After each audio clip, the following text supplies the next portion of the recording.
大家好，我是4A 班陳敏希。今日我要分享嘅係我最中意嘅中國神話故事，係夸父追日。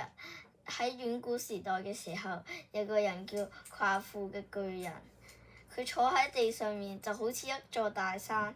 佢企起身嘅時候，腦袋可以掂到天上面嘅雲彩。佢有2條好長嘅腳，一步就可以跨過大河。佢跑起嚟，連雀仔都追唔上佢。夸父睇到太陽喺早上嘅時候喺東邊升起，傍晚嘅時候就喺西邊落下。心裏想：如果我可以將太陽捉住嘅話，將佢搬上嚟地面，讓陽光永遠照喺個大地度，咁有幾好啊！對，我一定要追上太陽，將佢捉住。佢邁住大步，朝着太陽跑啊跑，一直跑到太陽下山嘅地方。佢一直想抱住佢，但係太陽好似一個火球咁，一直噴住火焰，將夸父曬得渴極了。如果再唔飲水，佢就會渴死。於是佢就跑到黃河邊，彎下身，一口氣把黃河的水全部飲光了。再去到另一條河度，又彎下身，一口氣將嗰條河嘅水飲光了。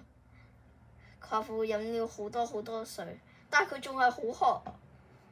佢就諗，北方有個大湖，嗰個湖入面水同大海水一樣多。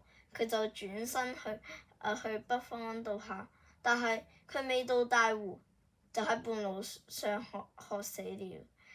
夸父好似山一樣倒了下來，轟隆一聲，把大地都震動了。夸父嘅手杖跌在地上，一會兒就生根了，再一會兒發芽了，長成一棵桃樹。過了幾年，這裡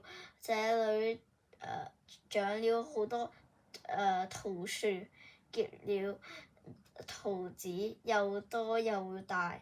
係夸父留下的這些桃樹，是給他一樣勇敢又熱愛光明嘅人。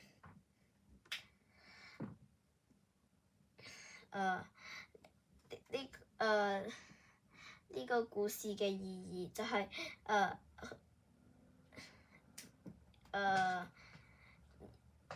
轉大志向如堅強嘅意志。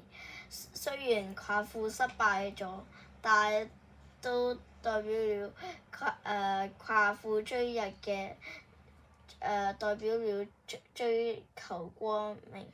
我嘅分享完畢，多謝大家，拜拜。